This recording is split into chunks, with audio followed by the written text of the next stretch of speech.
Assalamualaikum warahmatullahi wabarakatuh. Perkenalkan, nama saya Siti Nurhaliza Marjan, kelas A semester 2 dari Prodi D3 Analis Kesehatan. Jadi, pada kesempatan kali ini saya akan membawakan tiga materi. Yang pertama itu materi vitamin, yang kedua itu materi enzim, dan yang ketiga itu adalah materi hormon. Baik, saya akan membawakan materi yang pertama yaitu vitamin.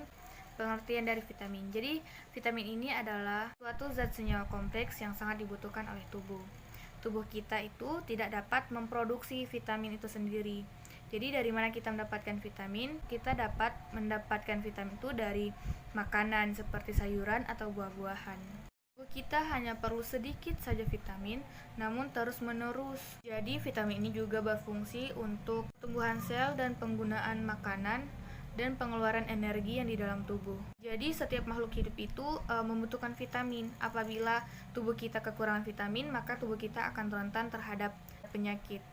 Terus ada beberapa jenis vitamin. Yang pertama itu ada vitamin A, ada vitamin B1, ada vitamin B2, ada vitamin B6, ada vitamin B12, ada vitamin C, ada vitamin E, dan ada vitamin D.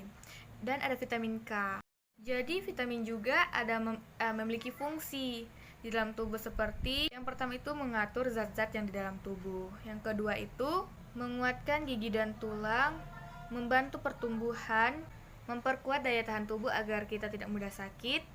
Jadi apabila kita terluka dengan adanya vitamin, maka tubuh kita dengan cepat menyembuhkan luka tersebut. Menjaga dan meningkatkan bugaran tubuh, memperlambat penuaan, sistem kekebalan tubuh atau imun, terus menjaga tubuh tetap segar, menghilangkan rasa capek, berfungsi sebagai katalis dalam biokimia dalam tubuh. Materi selanjutnya yaitu gangguan apa saja atau penyakit apa saja apabila tubuh kita kekurangan vitamin. Jadi yang pertama itu apabila tubuh kita kekurangan vitamin A, maka daya mata kita atau daya penglihatan kita akan terganggu, akan seperti katarak, rabun senja. Yang kedua, apabila tubuh kita kekurangan vitamin D, maka tubuh kita atau tulang kita akan mudah keropos, akan osteoporosis.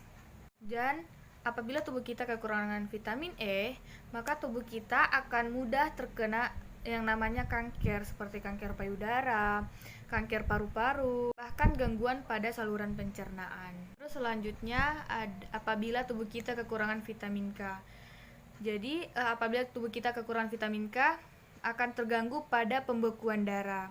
Di mana apabila kita terluka, maka darah tersebut akan sulit membeku. Maksudnya akan terus encer, akan terus keluar darahnya.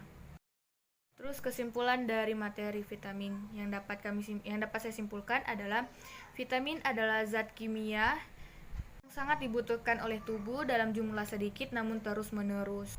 Vitamin juga sangat berguna dalam tubuh, dapat memberikan manfaat kepada tubuh, yang dapat membantu metabolisme, yang dapat membantu kinerja dalam tubuh. Itu dia dan kita akan lanjut ke materi kedua yaitu enzim. Kita masuk ke materi kedua yaitu enzim. Kita masuk ke materi yang pertama itu pengertian dari enzim. Apa sih enzim? Enzim adalah biokatalisator yang berfungsi untuk mempercepat laju reaksi biologi di dalam tubuh. Enzim juga termaksud bagian yang penting di dalam tubuh manusia. Beberapa enzim itu membantu memecahkan molekul besar menjadi potongan-potongan kecil yang dapat diserap oleh tubuh dengan mudah. Ada juga enzim yang membantu atau mengikat dua molekul menjadi satu sehingga membentuk molekul baru. Baiklah, saya akan menyebutkan beberapa enzim yang terdapat di tubuh manusia. Yang pertama itu ada lipase, ada amilase, ada maltase, ada glukosa, tripsin, ada laksin, helikase, DNA, dan enzim hati. Komponen enzim. Jadi enzim ini tersusun atas dua penyusun. Yang pertama itu dari protein, yaitu protein apoenzim, dan non-protein atau gugus prostetik. Jadi apoenzim ini adalah komponen dominan di dalam enzim. Jadi apoenzim ini dapat bersifat labil karena dapat dipengaruhi oleh suhu, oleh pH, serta tidak tahan terhadap panas. Adapun gugus prostetik terdiri dari ion anorganik dan ion organik kompleks. Jadi fungsi dari katalis membantu kerja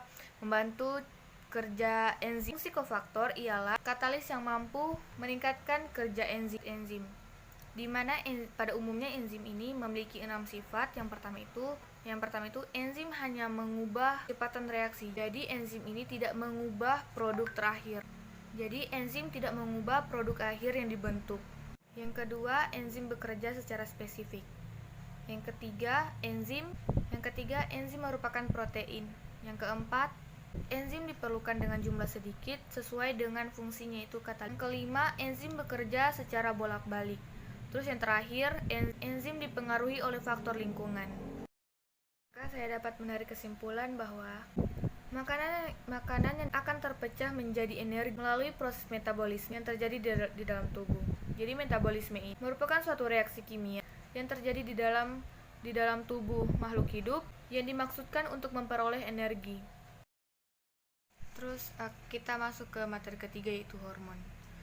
Pengertian dari hormon. Jadi hormon ini adalah suatu zat kimia yang dihasilkan dari kelenjar endokrin atau kelenjar buntu. Pada umumnya, pengaruh hormon ini berbeda dengan pengaruh saraf. Perubahan yang dipengaruhi oleh hormon itu biasanya merupakan perubahan yang sangat membutuhkan waktu yang sangat. Contohnya pertumbuhan dan pemaksaan seksual. Perbedaan hormon dan sistem saraf.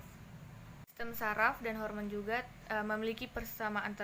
Sistem saraf dan hormon ternyata memiliki persamaan dan perbedaan juga. Untuk persamaannya, karena sistem saraf dan hormon itu memiliki fungsi untuk melakukan dalam kegiatan tubuh.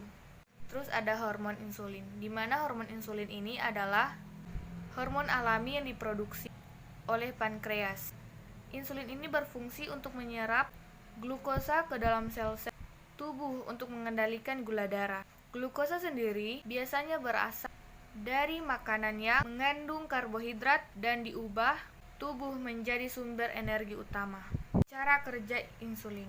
Jadi cara kerja insulin itu apabila terjadi peningkatan glukosa, segera memberikan sinyal kepada pankreas untuk memproduksi hormon insulin. Setelah hormon insulin diproduksi, maka insulin akan memberikan sinyal kepada sel-sel di seluruh tubuh untuk mengambil glukosa di dalam aliran darah.